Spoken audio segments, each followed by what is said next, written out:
There's a strong chance you're not that far off from winning in business and at the game of life. It just takes one idea, but you gotta have unwavering belief and burning desire. If you can couple that with a lockdown strategy that's fueled by heart, hustle, and muscle, you got a shot at winning. There's one thing that all champions have in common. They get shit done. So welcome to the Get Shit Done experience. Well, we are back at it again. This is the Get Shit Done experience, also known as the GSDX podcast. You know where you can find us, www.gsdxpodcast.com. Once again, I am so grateful for all of you that have been loyal followers and have been listening in and rating and reviewing the show. We've been getting great reviews, and I know that you're taking a moment out of your day to write those reviews, and I couldn't be more grateful for that. We are fired up, excited, and inspired to continue to bring amazing guests on and to hopefully enlighten you, put a little smile on your face, and add to your toolbox, because we know that your whole mission is to get shit done. So if we can lend to that by presenting amazing people like our guest today on how they have built careers on getting shit done on the regular. And by the way, it isn't always easier. We know that success is not linear. We know that there's trials and tribulations. We know that there's no such thing as losing. There's only winning and learning. So today we are excited to have on Mr. Shawn Jeffers. Welcome to the show. Oh, it's great to be here. Great to be here, John. I know that you are in your beautiful retirement phase. But let me give a little background here. This is somebody who has led teams from corporations to government to 501c3s. In fact, he is retired CEO of a huge 501c3 called Little City.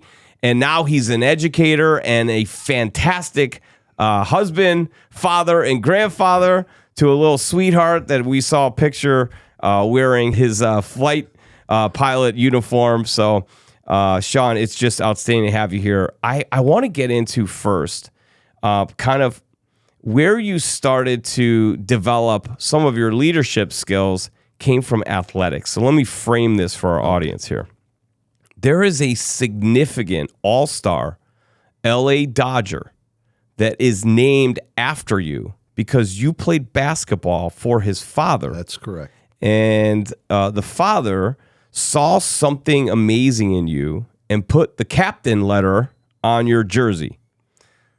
Elaborate. Tell us the story. Take it from there. And, yes, and sir. There's truth. And how it came about, let me just kind of say when the recognition about the name, because I didn't know. I'd heard some rumblings from people that, Shawn Green was named after me, and you just kind of dismiss that. There's a commonality there, Shawn, et cetera. Near my 50th birthday, one of my chief fundraisers had put together a dinner. It was a dinner in downtown Chicago, and I thought it was a donor recognition dinner, and so I actually had been out of town. I was running late. I come in. I got my wife and others with me. I'm just embarrassed because I'm walking in a little bit late, et cetera. And so standing there when I walked in was my high school coach, Ira Green, and his wife, Judy. And so I hadn't seen him in years. And I tell stories, John, one of the things that we do, particularly from sports, I knew every mantra that he talked about. A quitter never wins, and a winner never quits. When the going gets tough, the tough get going.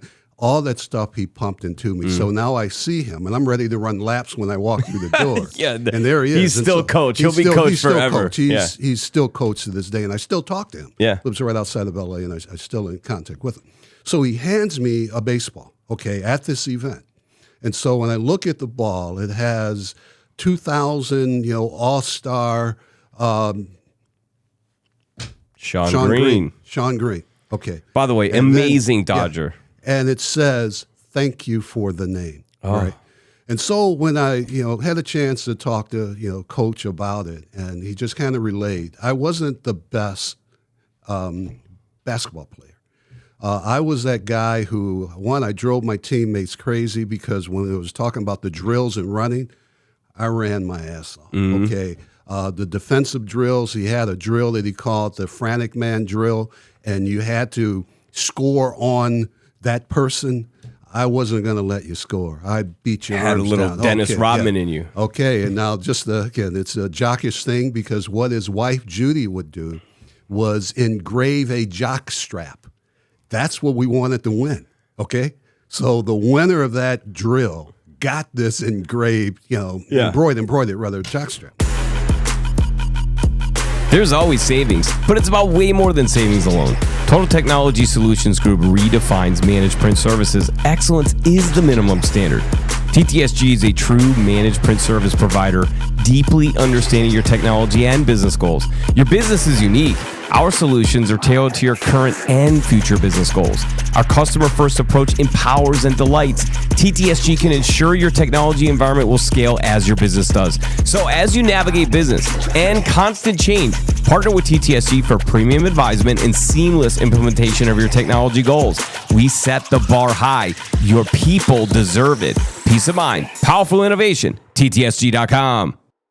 Well, that's an interesting thing to have on your mantle. Well, I don't think I held on to it, but it became that, just like a badge of honor. So nonetheless, he shares a story. He said, Shawn, what I loved about you is you weren't my best athlete. You weren't my best scorer, but you always gave me everything that you had. And so that tribute came through the naming of his son. And so there's another kind of side to the story. He was with Tampa Bay at the time, and they came to play the Cubs at Wrigley Field. Okay. And so Coach came to town. He took my wife and I to the game, and Judy. We were, had two sets of seats. One was up a little bit higher, and one was near the dugout, sitting there. And so we would alternate back and forth. His grandmother's there, et cetera. And so when Shawn had come up to bat, and first two strikes, Coach looks at me and says, he's going to hit a home run. Guess what happened, John? He hit a home run. And so that's me. So we're sitting. It's crazy though how dads know that stuff, he right? He just knew. Like, he said he could tell just by the way he was standing. Yeah, like those two strikes.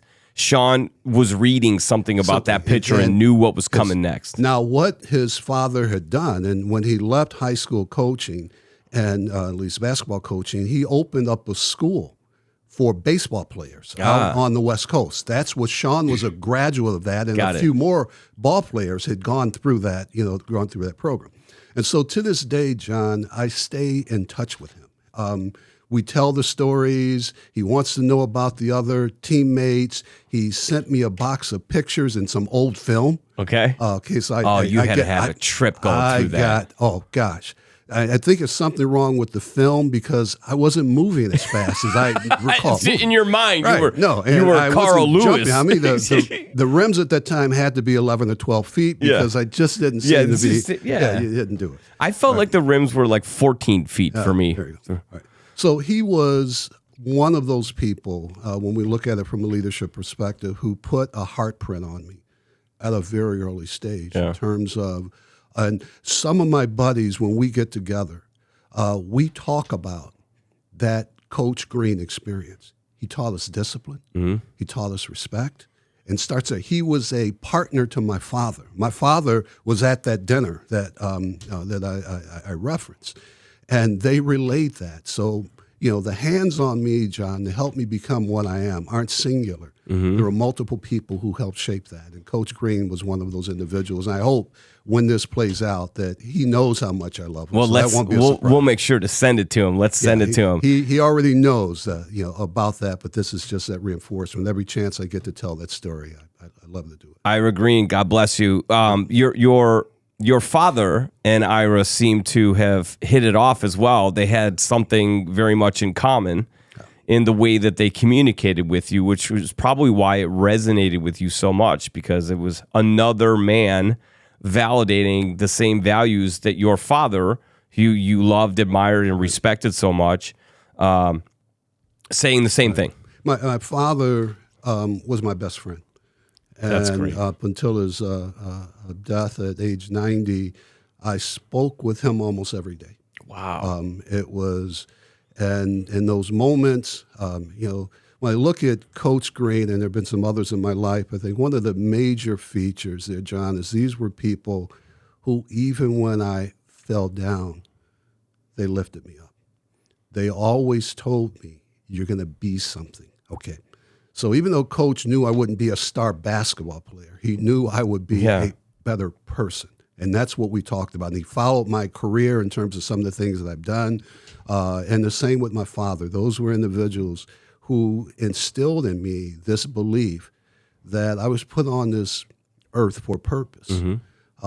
Didn't always get it right. That my life, I'm not going to sit here and tell you I did everything right. I've tested the limits, my friend. Okay. I don't think you're supposed to, though. Well, I think it's part of the learning process, the learning right? process comes through. But it's hard, though, when you do that. When you set a certain standard for yourself and you fail, you've got a choice. You get bitter or you get better. And so they were people who helped me get better each time I failed. Right. So the relationship that you had with Coach Green was not simply to make you a better athlete. Ira was focusing on how to create a human experience and how to make a better human and to pull those attributes out of you that maybe you didn't even think you had.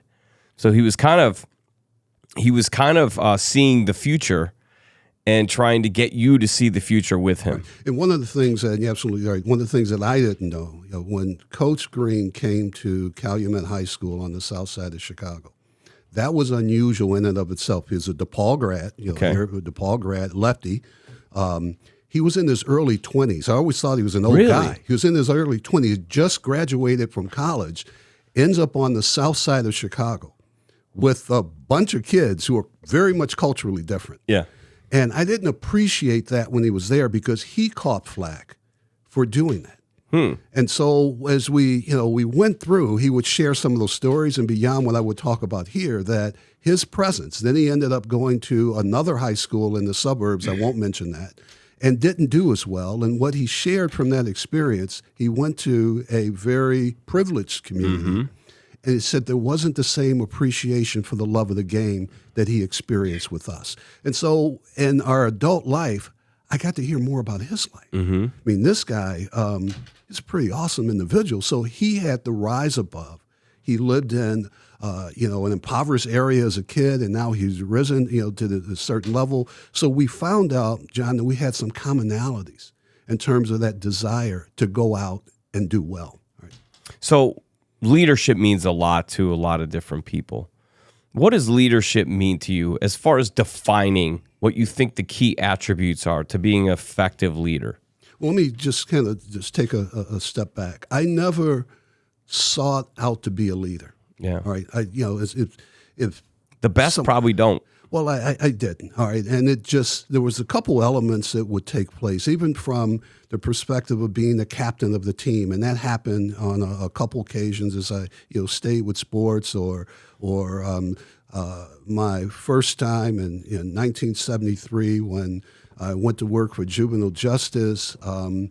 Someone pointed out, I was a 20-year-old when I got into state government, that you're going to be something. And my work put me in a position that people asked me to step into a certain role. Yeah. And so, and that role became like the director of counseling, and then you become something else, and you become something else.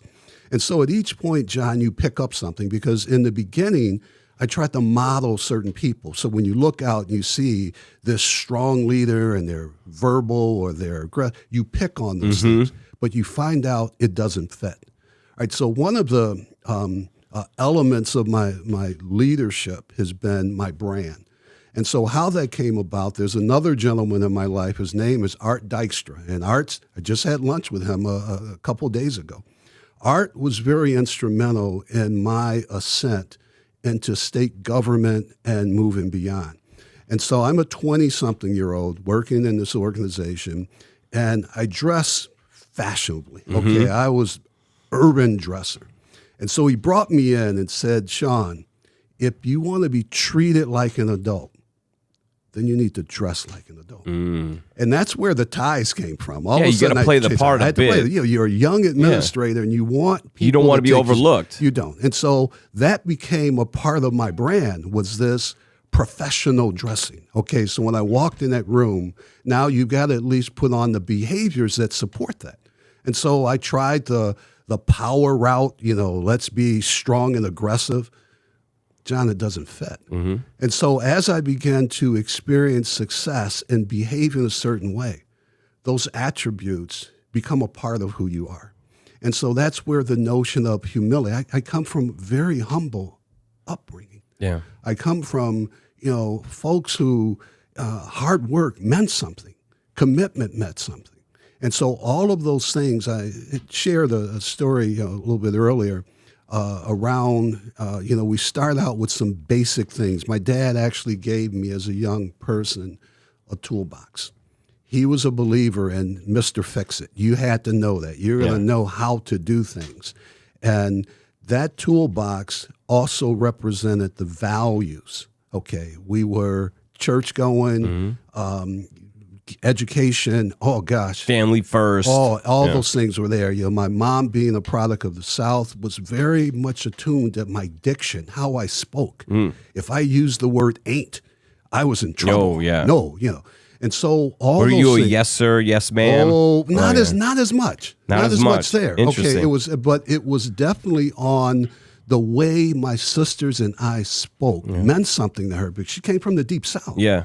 And her notion there of that dialect, that diction, singled you out in a certain way. And when people met you, there was an expectation. So we were always pushed to be the best people that we can be, not arrogant, but be the best person, be humble, etc.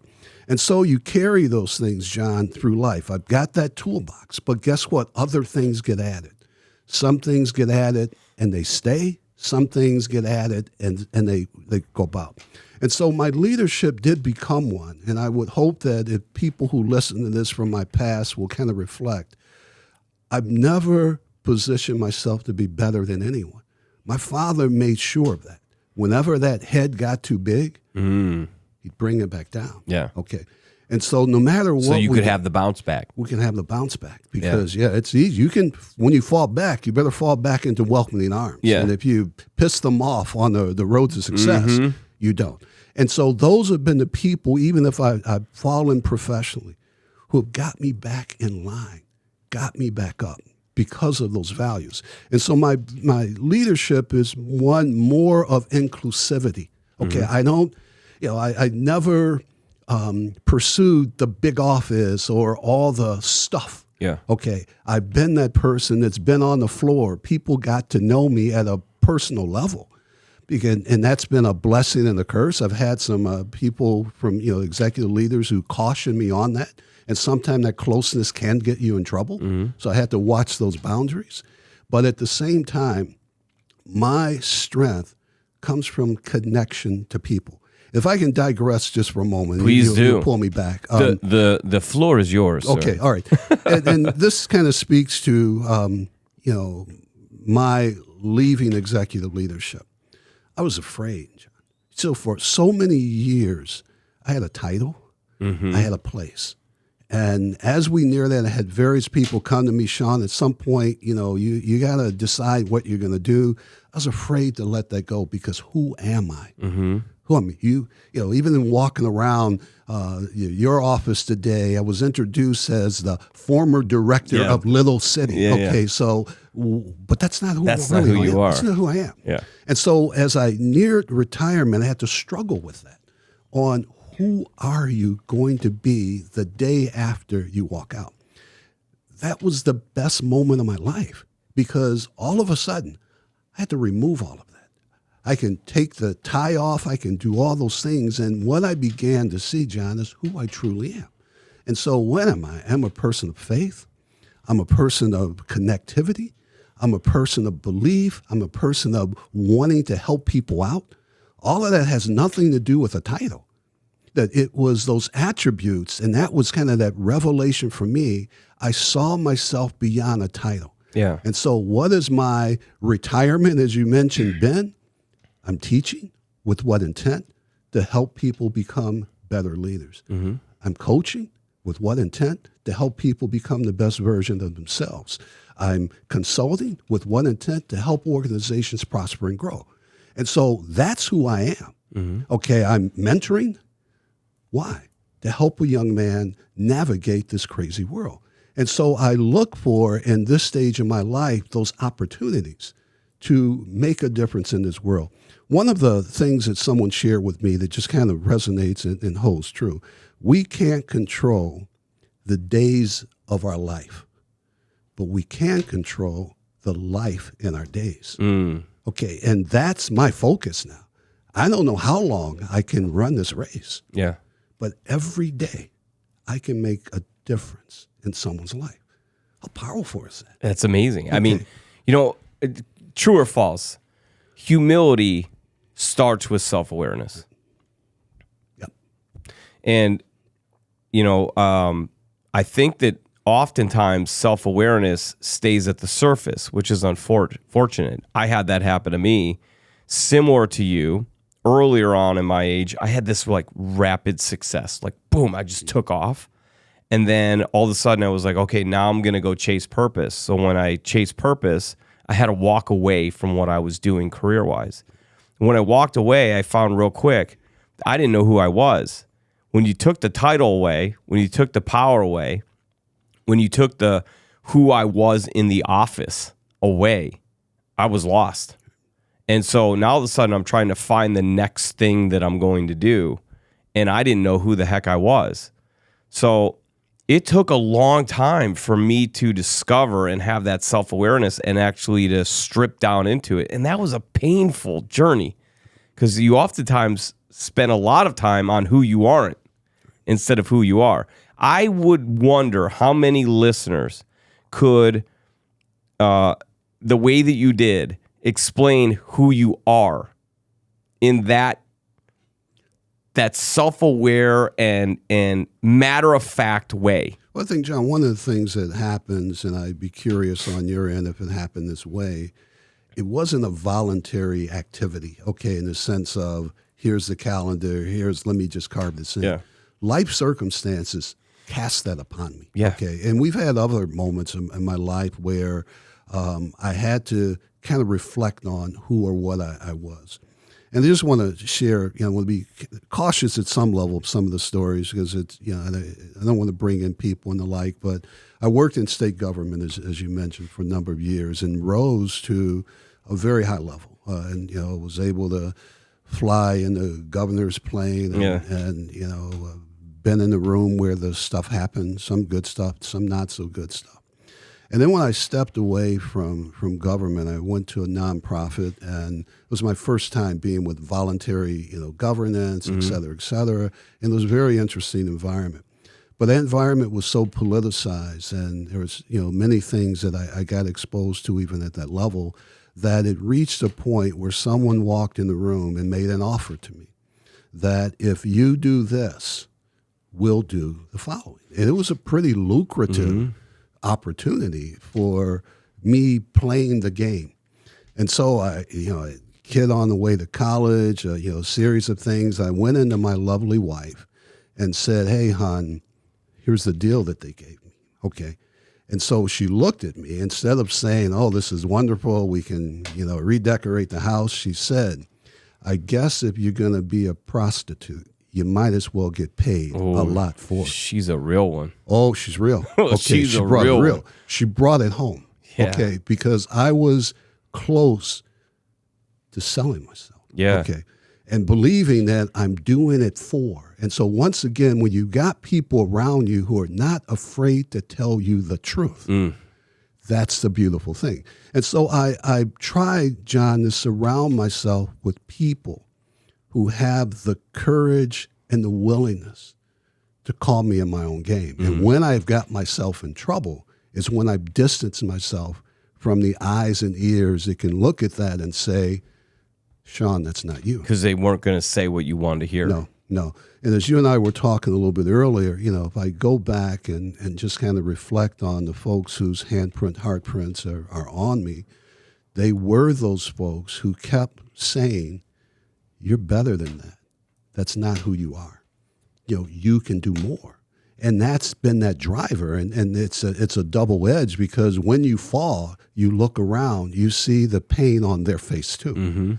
And so that's been that part that, for me, particularly stepping into the role I'm in now, it is so fulfilling because I don't have to muffle. I don't have to, I can be who I am. am. Yeah. Okay. All right. It's gratifying and liberating, right? Very much so. So I'm very proud to say, Shawn, that here at the Get Shit Done experience, we go with no safety net. So I don't do research. You came into this not having looked at previous episodes, even though there's a great relationship that you have with our CEO, Tim Ward, and we're extremely excited to have you on the show. But we don't so if you've watched our previous episodes, like, we don't script. The conversation goes where the conversation goes. However, there was a little bit of research that I felt that I had to do on this one, just to kind of get a feel for, what you stand for, what you're about, because it's less about a company brand. It's more about your personal brand. Whereas when we're doing other podcasts, we might be promoting the brand that the person represents as well as their personal brand.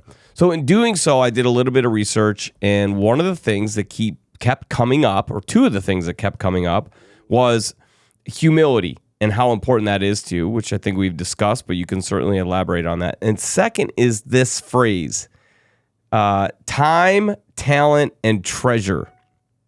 And that is something that you have mentioned several times in some of the things that I read or saw in video. What does that mean, and why is that so important to you? So as I mentioned earlier, John, and we look at in the context of caring, sometimes if someone knocks on your door, you can say, no, I can't help you. Okay. But you can give time. You can give money. You can give your talent. Mm-hmm. And so when we were, particularly in my nonprofit work, we would say that to companies. When you walk in asking for one thing, they say, I can't give you that. All of us can give our time. Mm-hmm. We can give some money. We can give our talent.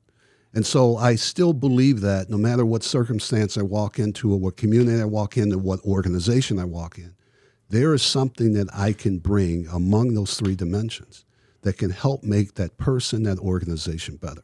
And so we emphasize that. If we're trying to bring in a person from board governance, what do I want? I want your time. I want your treasure. I want your talent.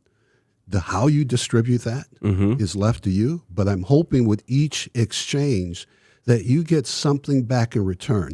I've come to believe, and there was actually books written in that regard, I have received back far more than I've given. It just keeps coming back. And the more I give, the more something comes back. And I mean, there's biblical notion there. But we had Bill Himmelstein on, and he talked about the giver's gain theory. There you go. It's there. And so give something. And it's paying forward. It's doing those things. So I emphasize that no matter who I'm with, who says I can't do something, I wish I could do something. Guess what, John? We can. Mm-hmm. Every day that you wake up, you can devote some of your time. You can devote some of your money. You can devote some of your talent toward helping something become better. It's that yes and mindset that I think is so powerful, because there are times in a sales position, or when you're trying to bring people into the fold to help a 501c3 or whatever it might be, where oftentimes the person who's hearing the pitch is looking for a reason not to. And when you go with time, talent, and treasure, it kind of takes away their ability to think that way. But I think you hit something vitally important, if I can relay back to how I met your boss. Sure, please.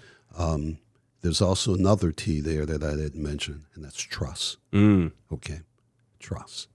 So no matter what you say, if there's no foundation for trust, it's just words. That might have to be the first T, huh? So your boss walked into my office one day and said, I know what you're paying for something, and I believe you're paying too much. And he actually broke down for me what I didn't see. Okay, what my business office didn't see. And said, even if you don't do business with me, I want you to take this to the other person. Take this and know. John, that caught my eye and my ear. Okay. And we sat down, and I brought in my financial people, and what he carved out for us has been phenomenal. And so that relationship has gone beyond. I'm no longer at that location, But when I've bumped into people Continues. who were looking for something, I relay that story about this guy who walked in, and this is what he gave me. And Tim has done that for some people who I've met who were looking for something. So just that investment that he made, even if he didn't get the business, he left a favorable impression.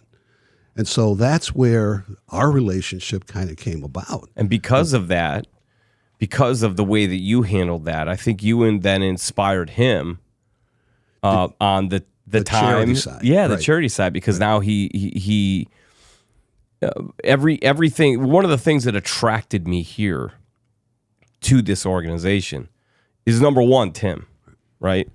And then you start to kind of peel back the layers and you go, okay, beyond Tim, what else do we have? But it's that foundation of giving and giving and giving and building trust. Continues to talk about partnerships over transactions, partnerships But over. that's an element of growth. I'm a John Maxwell fan. I love John Maxwell and his readings and gone through his certification and coaching.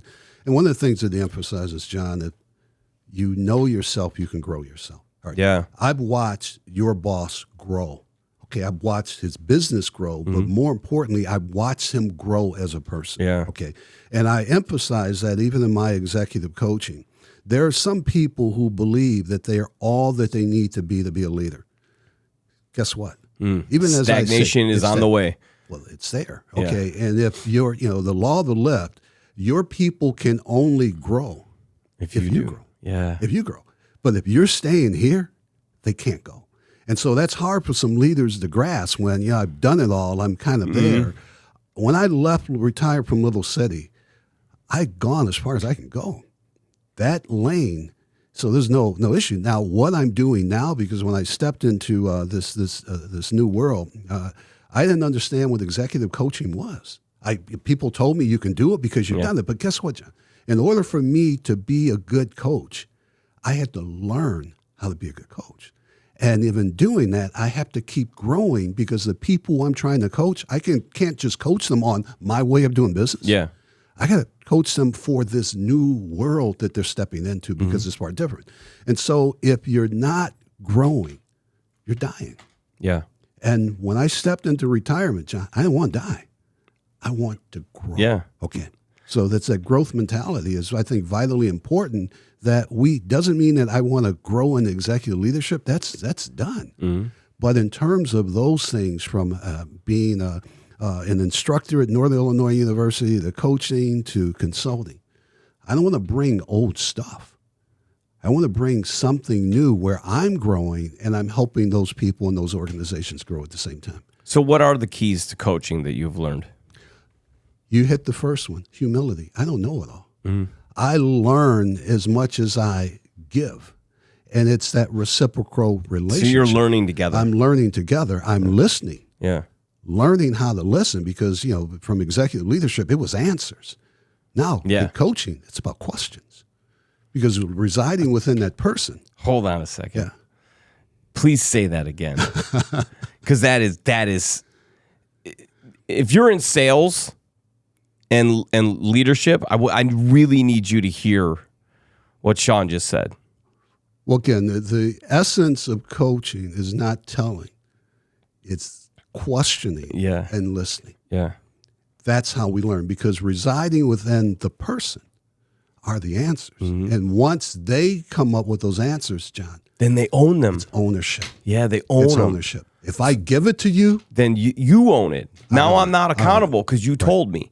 I can't be accountable to something you tell me I should do, but I can be accountable to something that you drew out of me I didn't know existed. Exactly. Now we can talk about the obstacles by way of what you think stands in your way to get there. So, but you own it. You go from this, right? This, even though it's a podcast, right? We're jamming together, we're riffing together, right?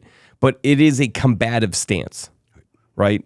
And when you are pulling something out of somebody and helping them to realize it, and then together you're attacking the problem, not the person, then all of a sudden you're sitting next to them. So it's kind of like, hey, look, let's attack this issue together based on what you just discovered this is going to be the angle to get the solution that you're looking for.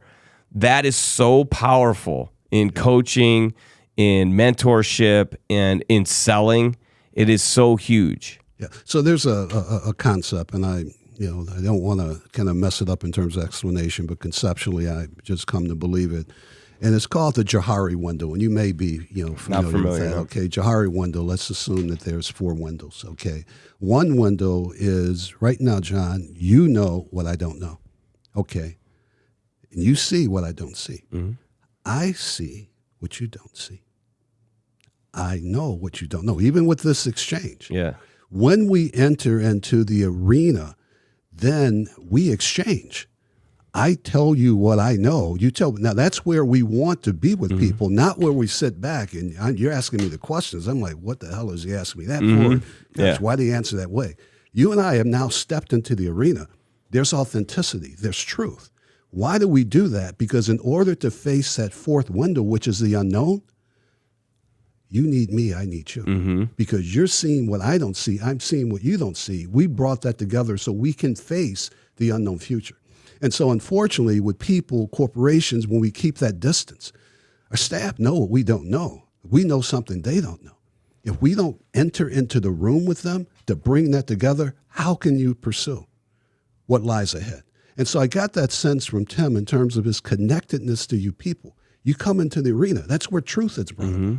You can put aside the facade, all the stuff. Once we do that, and so the people who have helped me move forward, they've been in the arena with me. They know my weaknesses. They know my blind spots. They got your back on that. Got my back. Yeah. Okay, I don't have to be what I'm not. So you can go be what you are. And you can face whatever comes up. Yeah. Okay, because what we don't know is the unknown. But if we're with people who are aligned with us, our ability to challenge and meet that expectation are there. When I have failed is when I tried to go at it alone. And, COVID was that great example, man. Okay, we didn't know. Who knew? No, do we yet? We still don't. Okay, and just the ramifications. But what helped me is I could go to some people and say, I'm afraid. Executive leader, you're not supposed to. No, you got to have all the answers. Oh, man. Okay, who had them? Man, that's pressure to be at the top like that. At the top on that, where life and death decisions were there. And what helped me is I had people in the arena with me who understood what I didn't. And when we gave an answer, we're able to give something that moved people in the right way. And I feel good about what we accomplished during that time. But, man, it wore me out as a leader. I got to tell you, that if there was ever a time from a staff to offer grace to the person at the top, that was the time. And I hope that it continues because, we look at the person who's in the CEO or founder or owner role as like they're supposed to have all the answers. And what we fail to realize is they're going through it just as much as we are. And they might have more answers because they've had more life experiences, but they're just as human. Well, John, you look at us that way, and I say us, meaning the former me, because that's how we wanted you to see it. Exactly. Okay. I mean, that's how we got there. That's what differentiated me from you. A role player from a coach or a captain. Right. Yeah. And so that's that part that I think as a leader, I teach a nonprofit leadership course at NIU right now. Matter of fact, we're in the midst of it, and we go through a number of assessments. What I try and do with people to help them understand is anyone can be a leader.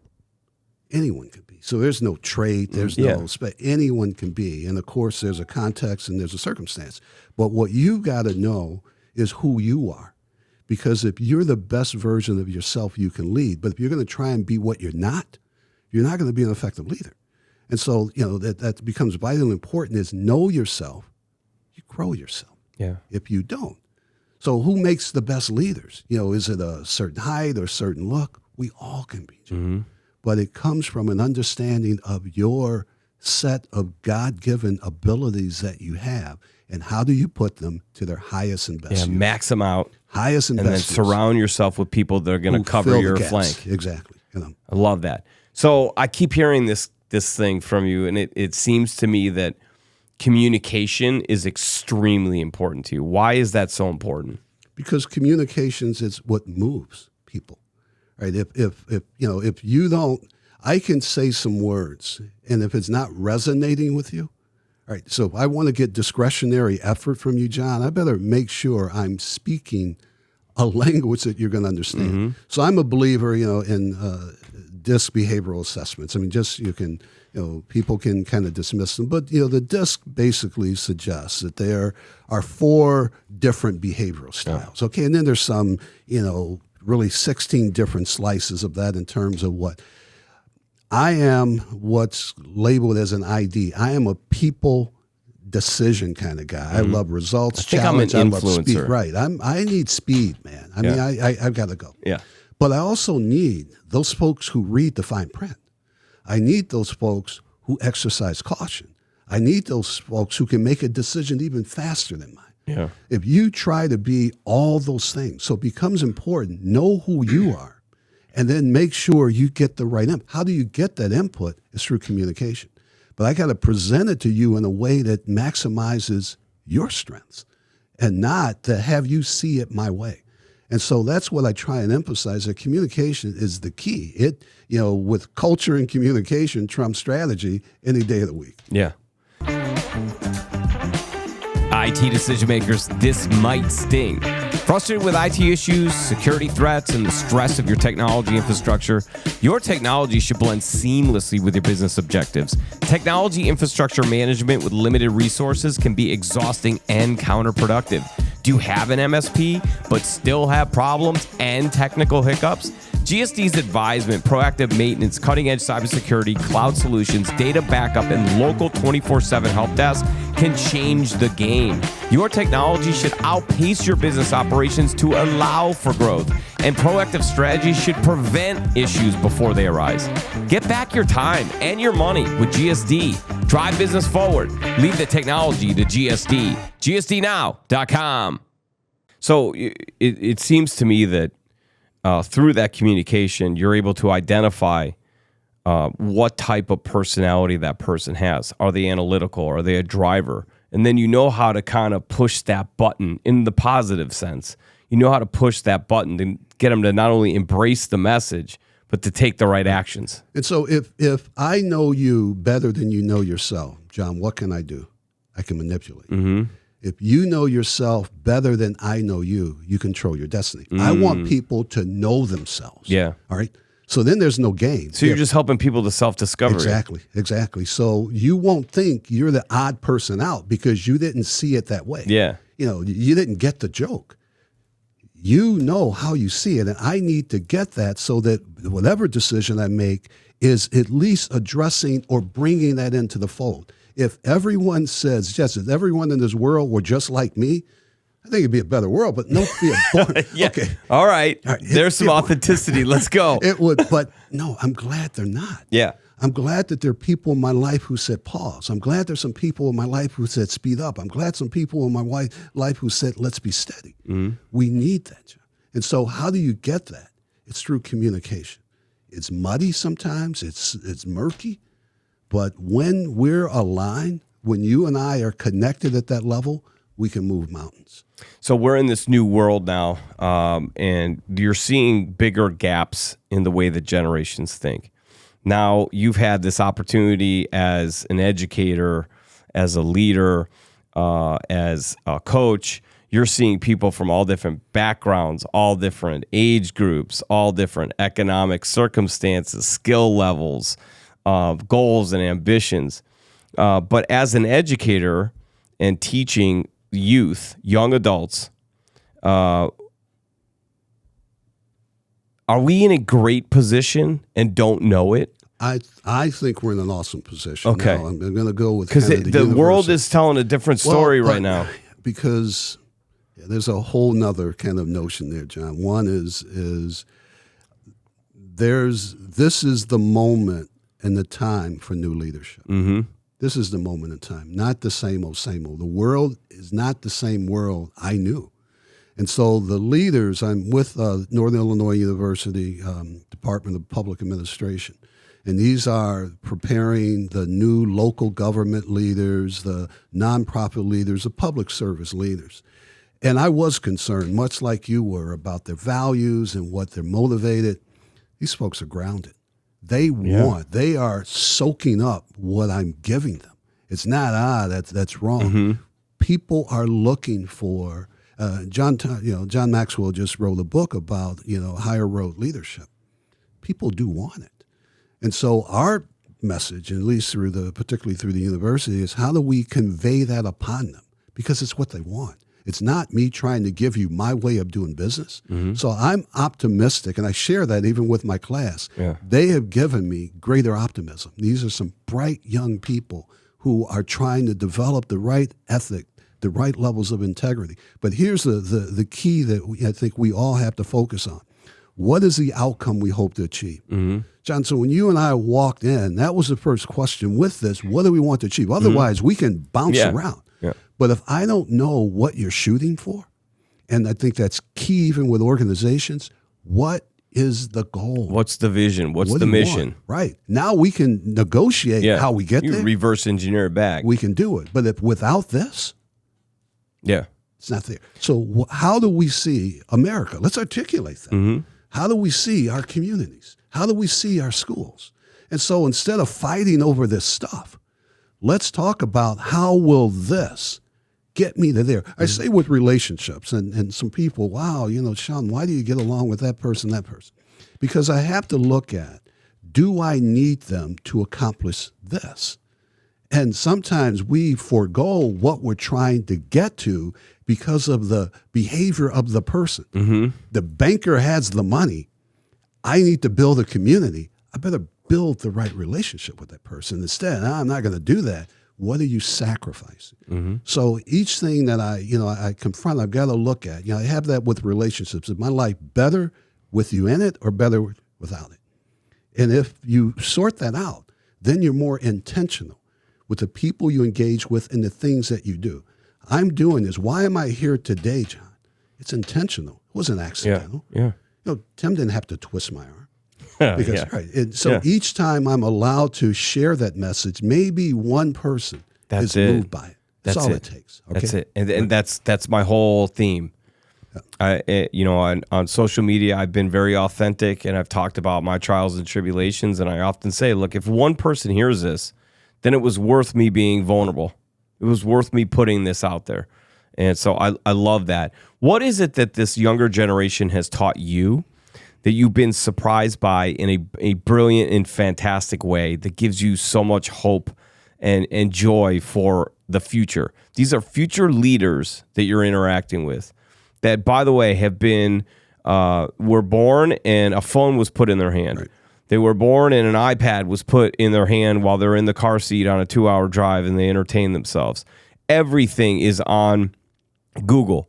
There's no more arguments, right? I remember growing up, the neighborhood kids and I would get a baseball card, and that was how you could validate whether or not Ryan Sandberg had 25 home runs in 1983 or 30. And it might take 3 weeks because you had to get the baseball card, and the argument continued for 3 weeks. Now the argument is over in 3 seconds. So they have all the information. So it's a completely different person. They don't have all the information. Everything that we know, John, there has to be a context. Okay. They have access to information I never had. Never. But they don't know how to, much as I can give you a toolbox with everything in it, but guess what? You don't know how to use that tool. And so what I find myself is helping them take what they now believe they know. And how do you apply it? Knowing something is only part of it. It's how to use it. Also to break through the surface of what's out there, because there's so much AI. Stuff out there. Oh my gosh. Right. So there's so much stuff. So what's giving you so much joy and excitement? They are willing to work hard. We gave this notion, maybe I've got this one cluster of folks that just happens that is not the narrative that we're hearing. No. They are willing to work hard. That's awesome. But they need to know what for. Why? The why. They're the why generation. And when I say why, I don't mean the letter. I mean W-H-Y. Not just because you said do it. Mm-hmm. Which is how we were raised. Just follow. Because I said compliance. So. Yeah. It's compliance. Trust me, you're going to do this. So they want to know the why. And so even as you structure an assignment, et cetera, they are very much willing to challenge the assumptions. And I find that invigorating because if I'm going to learn and grow, it's not because of how I did it. It's the challenge that they put upon me to present it to them in a different way. So they're helping you get to know yourself even more. And I tell them that. Yeah. I tell them that. Okay. So that's that. It's reciprocal. And I would hope if they weigh in, if they hear this, that they give that feedback, because that's what I need. Otherwise, and I think what AI has done, and we still don't know the depths and the extent of it, it's given them. I used to be the holder of knowledge. You go in, my mom, dad. You got to go talk to Shawn. He's got the good stuff. It. Okay, how do we do? Yeah. They don't need me for that anymore. But when it gets into implementation, thinking, knowing a little bit more about how that answer came about.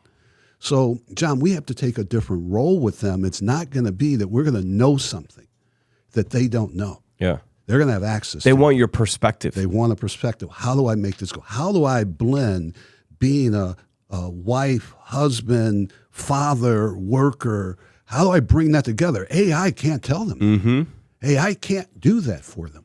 That's where we come in. How do you make it work? You know from strategy, and it can spell out something for you. But guess what? It comes down to people. It doesn't know people. People have to adopt it. People have to know that. And you got to communicate with them. You got to connect them. So that's the beauty of this. That's where we can help them with some old technology, deal with some of the things that are coming about with the new technology. And that's fun to me. It has given me a new life. Yeah, a zest. Right, yeah.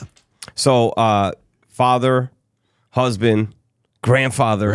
Okay, yes. What's lighting you up right now? What's lighting you up about that? I have 3 grandkids, okay, and 2 teens, which they're in Houston, Texas, and a couple, almost a little over a month ago, my daughter and her husband were going on separate trips, and they invite granddad back to watch these teenage kids. Oh boy, there you go.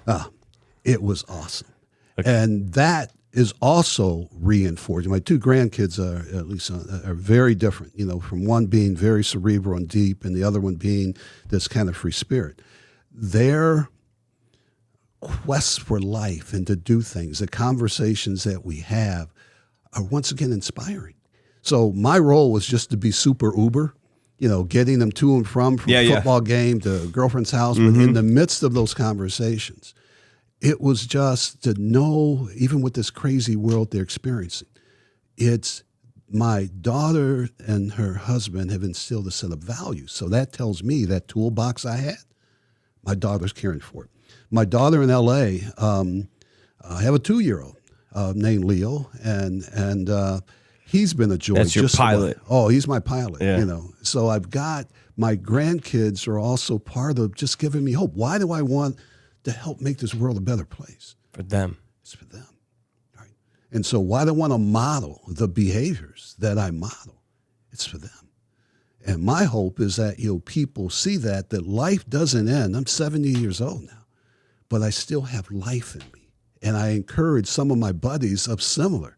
You still have life. There's only so much golf you can do. There's only so much television. I'd argue that. There's only so much. Okay. But what's going to bring you joy, and don't give up on it right now. And so I hope I've been to my family that inspiration that you can, every day that we live on this earth, John, we can do something to make ourselves better, make life better. Do you think that your positivity has been because of your success, or your success has been from your positivity? I think it's a combination. I heard a story once. It was probably a Malcolm Gladwell, story about these folks in a concentration camp and that. But it had to do with attitude. Those who were the super optimistic versus those who were pessimistic, and those who were in the middle. And if I get the story right, those in the middle lived the longest because they accepted some of the bad things, but still had some optimism. And so, John, that's where I am. I'm not this super positive. Yeah, overly positive can be foolish. But I'm not. I'm not negative. I find this balance, but I do know when I wake up each day, I'm given a choice. That choice is to be, such skin, bitter or better. I can decide to wake up with a laugh or wake up with a cry. That's really what free will is, right? It is. And so when I carry forth that laugh each day And I approach things in that way and do my meditation. I'm a yoga enthusiast and Get go out. through. Yes, man.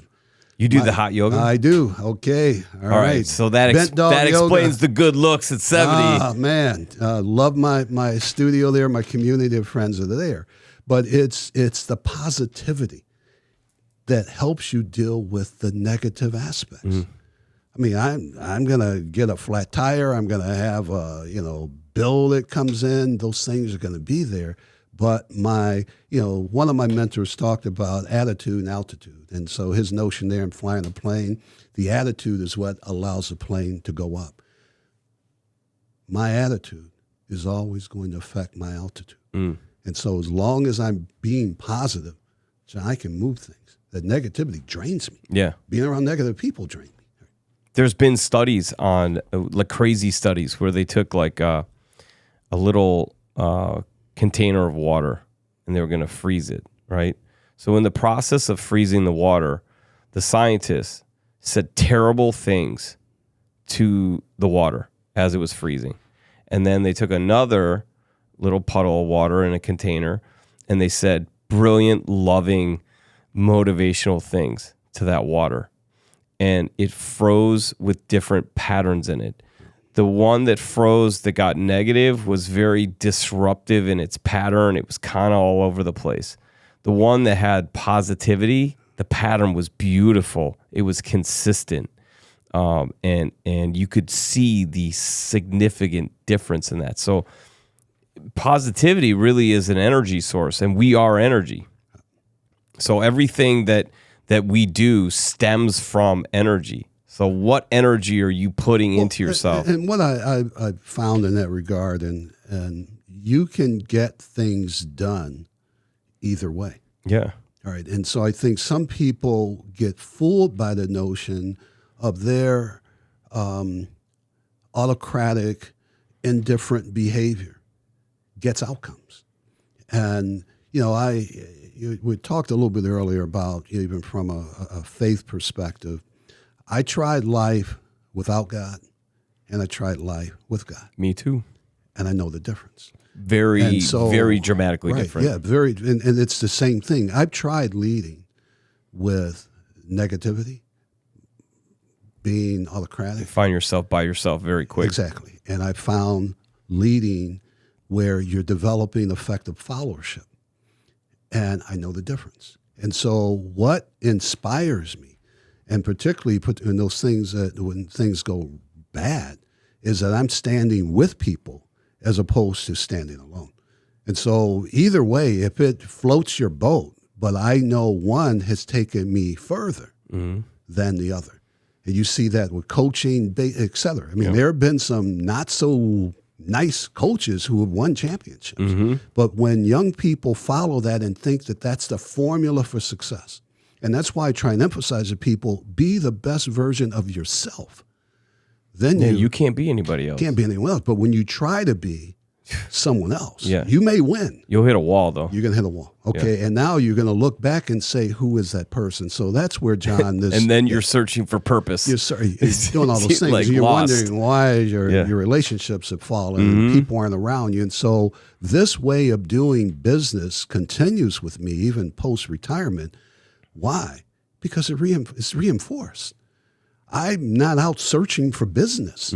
People are coming to me with, can you do this, et cetera. And so I'm trying to find that balance because I don't want a job right now. Yeah. But at the same time, how much good is enough good in a world that's not enough good? Not enough good, right. And so my hope is that I can inspire some people through my efforts. I've got a nephew who's going to step into this world. I've got a niece who wants to consider nonprofit. So it's planting those seeds. Yeah. But I hope that the seeds that I'm planting is a higher road leadership. It's about you. Yeah. It's not about me, John. If you're a father or mother and you're an entrepreneur and you've gotten shit done and your child wants to follow in your footsteps, good on you. Yeah. There's a lot of second generation, third generation businesses where I think those people feel like they have to.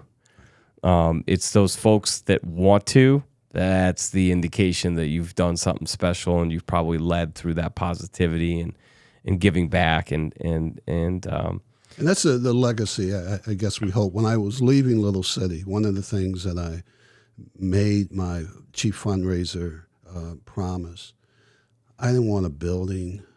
Yeah. I didn't want anything there. Now, they did do something that kind of threw me off, and I've come to love and respect it, but that's not what I wanted. Yeah.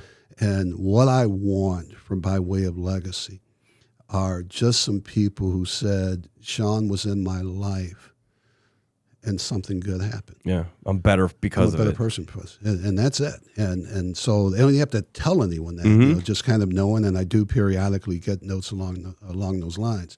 But my team ended up naming a street after me at Little City. Oh, that's awesome. It was again, we talk. But that's about not why you did it, though. That's not why I did it. Yeah. No, I did it. Now, what I joke about in terms of that street, it is one way, and it hits a dead end.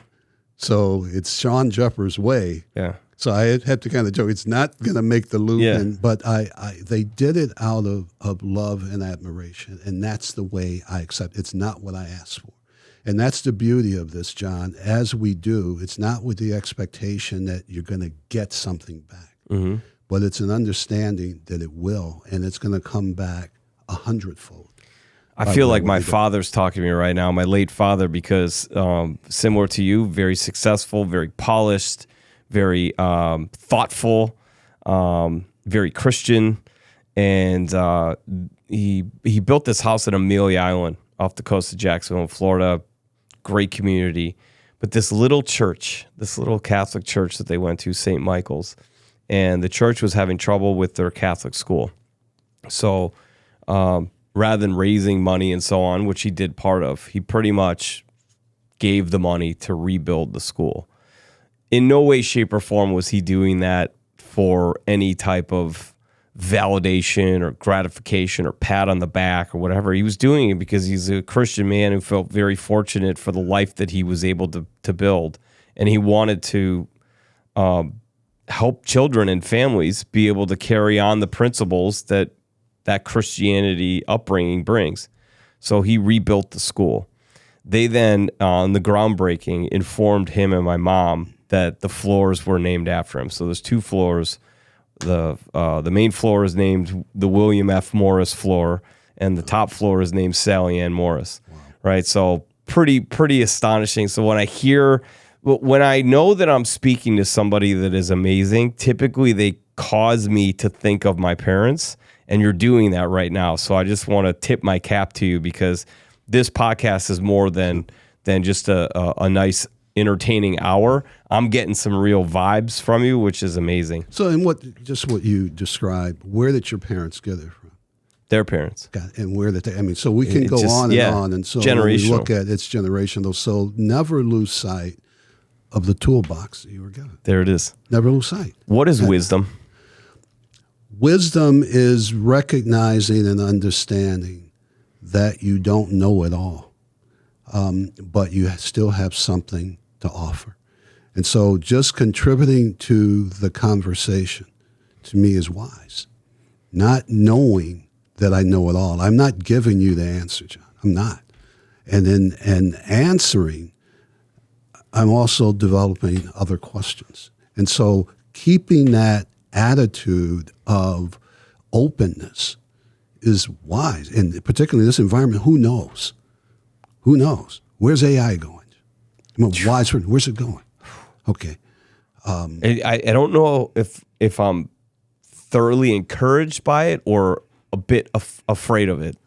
I'm starting to become far more encouraged by it, because I think the initial narrative was it's going to replace people, and you think of the way that the world is, and my gosh, what happens if half of the population doesn't need a job or can't have a job because AI could do it faster, and whether or not corporate greed would cause people that don't have the same moral compass that you do in decision making to essentially say, hey, I can cut half the labor force and get double what's done, and we could just put this AI in. But now I'm starting to figure out that AI should actually be used as a tool to make human beings more productive and more creative, and not have to do as much of the administrative, mathematical, analytical work, but to put more of a creative, thoughtful stewardship type spin on everything that they do. So what type of leadership is needed to make that happen? Because what you pointed out as a possibility is still a possibility. And so you've got a tool. You have an atomic bomb. Yeah. What do you do with it?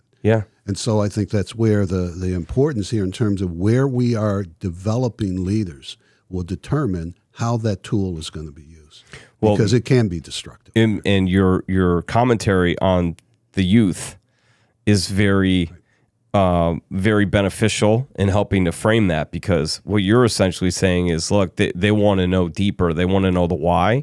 So I think we've got the right population of youth coming in with the right mindset to be able to tackle what AI is going to do to the world. We've got to make sure they're reinforced, though, John, because if you're running into a dinosaur, then we talk again the law of the lift. They will only grow as far as we allow them to grow. If they run into a wall, guess what? They're not going to stick it out like you and I were told to do, particularly in my generation. They're not going to stick it out. They're going to move on. And so my hope is we not only develop them, but we develop the organizations, the communities, that everyone, rising tide, does what? Should lift all boats. Okay, so if we're just developing youth without our changing our mindset, they're going to hit a wall. Okay. So we're going to do a segment here. We call it Quick Hits. Right. This is where we get to know Shawn Jeffers on a really fun level. Okay. All right. Because we've gotten your wisdom, we've gotten your humble brilliance, and we've gotten some of your knowledge and expertise, right? So now we need to know, like, pop culture stuff. This is the stuff that gets me in trouble. No, it doesn't get you in trouble. This is where we get some entertaining clips and some fun, and we get to go, I agree with them, but I don't agree with them. All right. Okay. So ready? This is rapid fire questions. Okay. Rapid fire questions. They're off the wall. We're gonna break some of the boundaries here and have a little fun. All right. Okay. Sounds good. So you were quick hit number 1. You were a basketball player. That's correct. I need you right now to create and destroy the argument. No, there's no argument. There is no argument. Ready? No. Okay, Michael Jordan. Michael Jordan. Why? Michael Jordan. MJ. I can't argue it, but I need you to validate it for the rest of the population and in any way, shape, or form thinks that there's any other answer. Even from a leadership perspective, I can't get enough of the Michael clips. He made the people around him better. Yes. Okay? He made them better. All right? He revolutionized the game of basketball. It totally changed. He was a brand. Okay? All right? He walked the walk and he talked the talk. Yeah. And so there's no question. Now, in this, as you know, there was those discussions come up. I'm a decent leader, but don't put me with the new leaders. I was a decent leader of my time. And so making those comparisons, Michael Jordan is to me, the best player that ever put on a pair of basketball shoes. Maybe from any uniform. Okay. All right.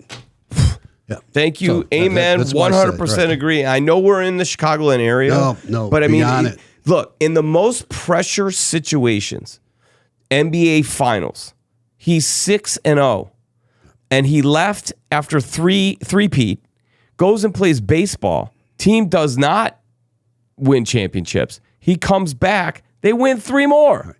Like, how? So, what about Michael, the business person, right now? I mean, okay, so it's not Nike is not even close to what it is without him. Right. So not even a question. Quick hit right there. You got it. That is nailed it. Quick hit number 2. We know that movies are entertainment. We know that movies are to be watched to entertain and create some sort of emotion. But there's also some movies that you watch that hit you on a different level. What is that movie for you if you had to think about it? Wow, that's a tough one because I'm not really as much a movie person. I'm not either, but I can. For me, Gladiator, just the way that role was played and the way that he thought and that resiliency, just unbelievable. See, I'm more of a satire kind of person, So when you look at Airplane and oh my gosh, don't even do it. Blazing Saddles. Oh my gosh. Okay, all right. So that's my kind of stuff. When all the things that are said that you shouldn't say, is what I morph to. So I can watch Blazing Saddles 100 Oh my times. God! We could sit here and do quotes forever. All right. They're just unbelievable. So, What a movie! Not deep stuff. Okay, so yeah. Gene Wilder's best movie ever by far. Just absolutely brilliant. Okay, I love that answer because that you didn't try and fit it into the question. You gave your answer, and that's absolutely it.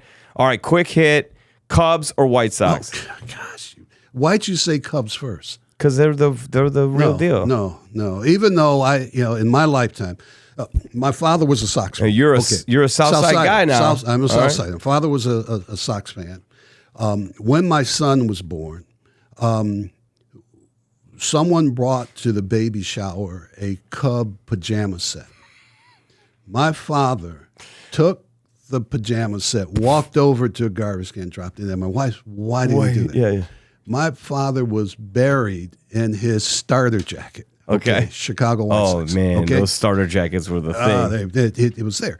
And so I've had the privilege of, and with him, we got to see Game 3 of the World Series in Houston, Texas. I live and breathe Chicago White Sox. So I've seen the worst. That was the extra inning game. Extra inning game. Okay. Wow, Plumlee? Yeah. Hit the homer? Yeah. So I live and breathe Chicago White Sox. It is an attitude. It is a lifestyle. Yeah. It's not entertainment. And you just got a new coach. We gotta do something different. Okay? Venerable. Yeah. They just signed him. So all right. Well, I still love you. Yeah. That's fine. You don't feel as much pain as I feel every day when you watch a baseball game. It's been painful. We had a 3-year run and then goodbye. Yeah. It's been painful, but the White Sox have been painful too. So I think we're on equal ground of pain. I mean, it's tough watching any sport right now. We're just as Chicago, and Sky had a run, and I was hoping that they would keep that. Chicago needs a winner. We need a winner so bad. Right. Okay, so quick hit number 4, I believe this is number 4. I always love to know, you're a person who's traveled the world, right? You're a person who's seen a lot. But not enough yet. Not enough yet, and that's awesome that you read that because that's the question. Next vacation spot, you and your wife going to have a great couples weekend. Where are you going? It's not going to. We are going to Alaska. Okay. Before it turns into water. Okay. All right. We're going to do it, and we talked about that. Yeah. Matter of fact, that's very recent. I've got. What's the big Alaska. draw? Well, I want to see things I haven't seen. Mm-hmm. Okay, and so the whole notion there of be it glaciers or whales jumping out of the water, right, and wild animals and just people, even from a cultural perspective, and it's kind of equivalent to me when you go to Hawaii and you really get the true native experience. I want that with Alaska. But I'm not going to be going through the territories with park on and the rest. But so Alaska's it's not a necessary bucket list. It's going to happen. We're going to Alaska. All right, ready? Question 5, quick hit 5. What is the greatest event in American history? The outside of the White Sox winning World Series. Okay, and the other was Bears Super Bowl. Greatest event in American history? Oh my God, I really do love you. This is 85 Bears. Okay, right. I mean, I hope it doesn't happen once. I hope right. Oh my gosh, that team was. I mean, even to this day, if one of them walked in, you can walk into a restaurant, a hotel. Yeah. Dennis McKinnon. Yeah. I had Dennis McKinnon on my previous podcast. And first thing I started out, I said, if I wasn't wearing a Sweetness jersey, I was wearing an 85 jersey. I was Dennis McKinnon in the backyard. If I was running back, I was Walter. If I was wide receiver, I was Dennis McKinnon. He's sitting across from me going, you are such a fanboy. But he understood it. I mean, it's the fabric of everything. And sports to me, John, it's what we were going through leadership and perspective. I learned my best lessons about leadership through sports. And some of my, students get bored by kind of my analogies on when things don't work and why, and why team and leaders, et cetera. I mean, so to me, it's that outside of I don't have a military experience, so I can't draw upon that. Yeah. The next best thing. Once again, he's keeping it real. Right. Keeping it real. It's there. Right. All right. So quick hit, and I hope this doesn't happen anytime soon, let's say for the next 40 years. Okay. But your final meal, what is it? Have to have it. Oh, okay. That one's easy too. All right. It's going to be a Lou Malnati's pizza. Do we have the sausage patty on it? Is the sausage patty? No. I'm a just deep cheese dish. and sauce. No, spinach. Oh, you do the Lou's. You go for the Lou's. Yes. Okay. Right. Well, you got to have some vegetables in there, right? Right. A little That's bit. it. You're a healthy guy. Yeah. So that's it. No, I have Al Malnati's. Gotta have this it. weekend. All right. So this is awesome because, we were like, you take the White Sox out of there, which I still root for the White Sox because I'm a Chicagoan. So unless they're playing each other, but like if they're in the World Series, you don't have to acquiesce me. No, I'm not acquiescing. I'm serious. When they were in the World Series, I did in fact root for them. I was kind of pissed that they won, but I still was rooting for them. But I really don't like them. But all the other stuff you said has been awesome. Right. Well, again, I'm a Chicagoan. If one of your questions was pick a place where you want to live, it's here. Yeah. We've had choices. And you got your options. We got options. I love the Midwest, man. Okay. I love it. All right. Concerned, but I love it. Quick hit. The greatest advice that you were ever given. Greatest advice ever given. Oh, that's easy. Okay. Don't sweat the small stuff. Guess what? It's all small stuff. It's all small stuff, isn't it? That's great. Don't sweat the small stuff. All right. So that's the greatest advice that you were ever given. Yeah. What is the greatest advice that you would give to our listeners right now? Get shit done. Let's go. Let's go. All right. End of the day. Let's go. Get shit done. All right. So let's wrap this bad boy up. Shawn, it's been an absolute pleasure speaking with you. And I feel like, the beauty of this is I get a license to learn. Like every guest that comes on, I get a chance to get a little smarter. And we're building this catalog of commonality of what people who get shit done have in common, and we keep hearing similar things. But I think in this final question, and it's less of a question than an ask, right? If you could leave our listeners with some words of wisdom and inspiration that they will end this podcast and go, I'm glad I made it all the way through the hour and 20 minutes that we're at. What would be that inspiration that you would provide? One is know what you want. As I shared when I, was faced with that retirement decision, I had to really sort out what do I really want. So if at the end of the day, you brought up about the one meal. If you had one day to live, what would it look like? Multiply that times 365. Mm. And so, that intentionality around who we want to be and what we want to do, don't put it off. Don't put it off for tomorrow. I had a nephew, age 49, who died recently. Had it all. Johnny had it all. Didn't take care of his health, overworked. And so I have no doubt that if he could press reset, he'd do a lot of things different. Each of us has an opportunity right now to rethink where we are and what we're doing and reset, recalibrate to make sure we get to what we really want to be. I can honestly say if God took me today, John's been great. Yeah. No regrets. No regrets, man. Okay. Have I done all right things? No. I learned from those. Mm-hmm. I'm humbled by those. But I'm not leaving anything on the table. And so every day, treat it as if it's your last day. And make those decisions that are aligned with, at the end of the day, where you want to be. And don't put it off. Love your families. Love your people around you. If you're not doing what you really want to do, go do it. Go do it. Powerful stuff. Go do it. Right. So those who get shit done often live with no regrets. Right. They go after it. Yeah. Believe in yourself. That's it. Yeah.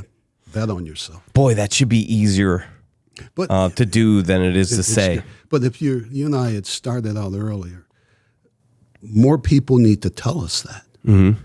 And when you see someone, And that's the beauty of some of the people I surround myself with. They're encouraging me to do what I'm doing. Not, you're 70, Shawn, why don't you stop? It's, man, that's great. That's awesome. And so we need more people to inspire us, or at least add to our inspiration than take away, or sit by and watch us suffer and say nothing about it. All right. So I ask the listeners of this episode, first off, thank you so much for making it to this point. It should have been an easy listen. It certainly was for me on this end of the desk. I ask you to go say the thing that you thought that you should have said to somebody, but you've resisted saying it. Go say that thing. Go up to a stranger and do a random act of kindness. Tell them that they look great, that they have a great energy. Tell them something that will lift them up. Give, and it will come back to you. And that has been a consistent message of this podcast. And I'm grateful and thankful that I get a chance to witness it and live it out. And Mr. Jeffers, Mr. Shawn Jeffers, I do want to remind you of something, sir. What is that? You got shit done. Okay. Thanks for being on the show. All right. Thank you, my friend. Cheers. Okay.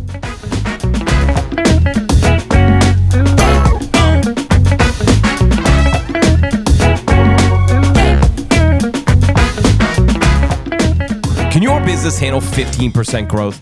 If yes, you have to engage with 2020 Design. They fuse data and creativity to stop the scroll, break through the noise, and grab the attention of your future customers. 2020 Design will create competitive, click-worthy campaigns, design and build custom websites, spark your social media presence, and structure email campaigns that get right to your audience, the decision maker. Let's boost attention and awareness, which allows you to convert more sales. Check them out at 2020design.com. That's the number 20, TWENTY, design.com.